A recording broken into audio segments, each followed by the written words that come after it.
my name is Shannon Clark, and this is my speech on anxiety and anxiety-induced depression. I'm going to introduce you to my crowd really quick. We've got Nate and Audra, and then we've got my madre on FaceTime all the way from California because she loves me. All right, so let's get started.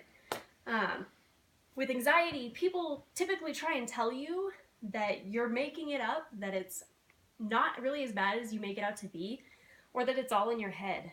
Well, they're really right about one thing. It is all in your head. Most mental illnesses are caused by chemical imbalances within your brain.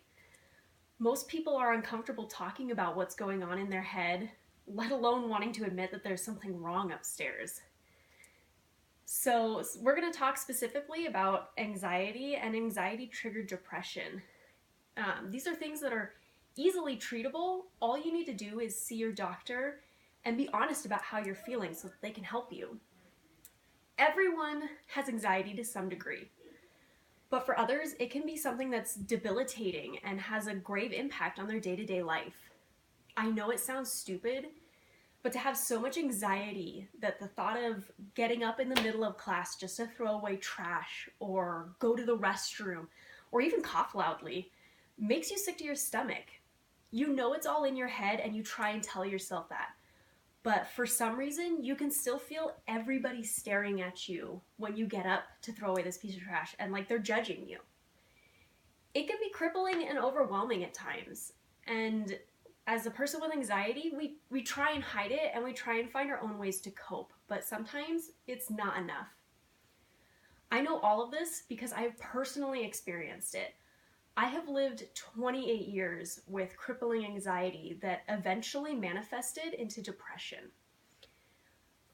When I started getting depressed, actually, my anxiety would skyrocket and go through the roof, and it would make things so much worse.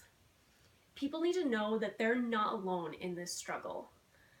I have been suffering with anxiety for a long time, and people used to tell me all the time that if I just ignored it, it would go away, and that I just needed to learn how to manage my anxiety and to not let it get the better of me.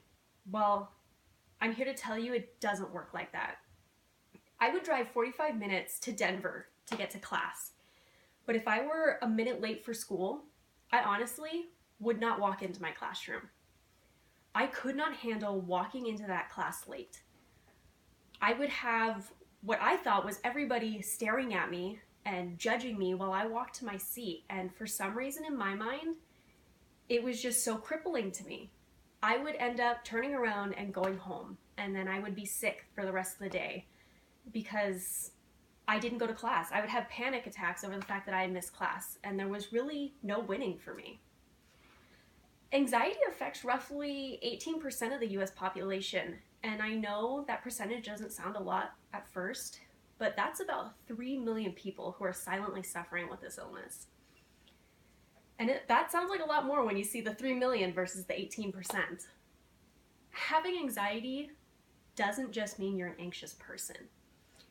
It can actually mean several different things and can be triggered by several different things. Things like post-traumatic stress syndrome, obsessive compulsive disorder, selective phobias, severe panic attacks. These are just a few subcategories of anxiety.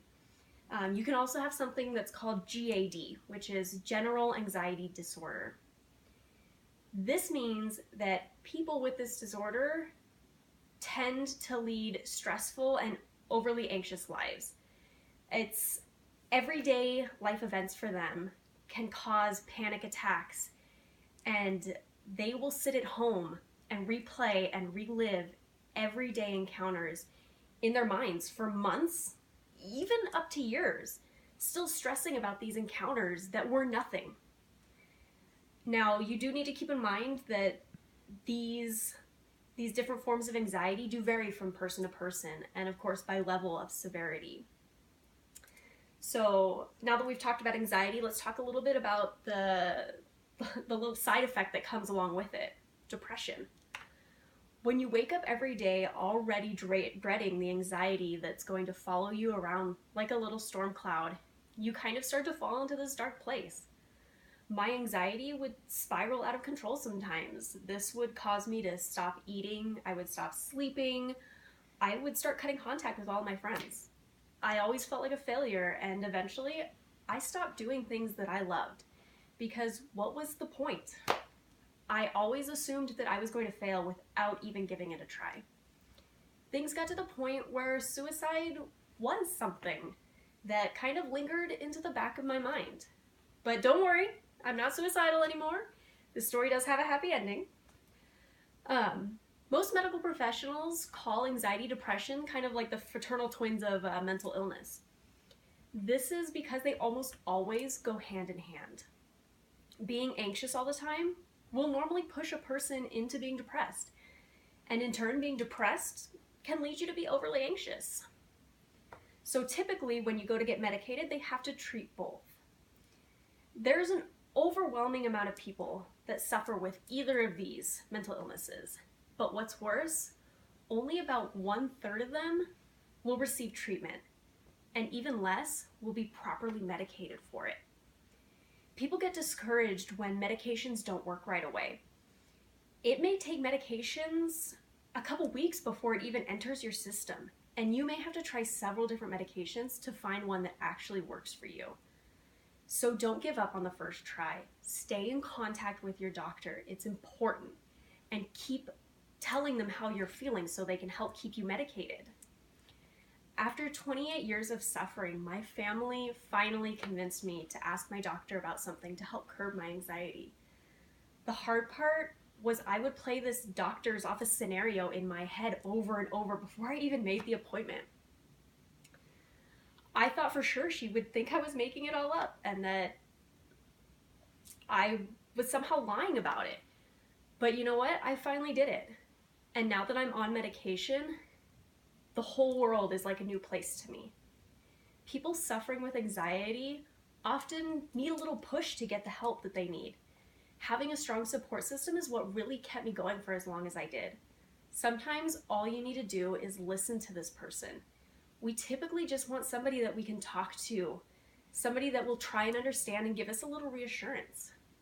My anxiety no longer defines me as a person.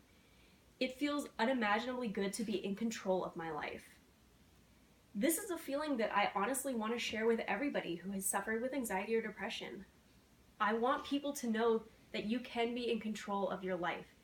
You just have to have the courage to ask for help to get there. No one wants to ask for medication or admit they have a problem. But in the end, I guarantee it will change your life for the better. I personally had my dog Neko trained to be my support dog. She's there when my panic attacks get out of control. And she always is there to help me refine my center. Finding new healthy ways to cope has been a big help. The medication doesn't fix everything, and you have to know that, but it will definitely help get you on the right track. Don't let your mental illness be in control of it any longer. Take control. And I do want to thank, before my speech ends, my boyfriend Nate, who's on the camera, my best friend Audra, and I do really want to thank my mom for helping me through all of this anxiety and putting up with my violent mood swings and everything like that. Everybody has really been a rock through all this for me. So please, if you're feeling these horrible anxieties or depression, get help. I really, really think it will make a difference. Thank you.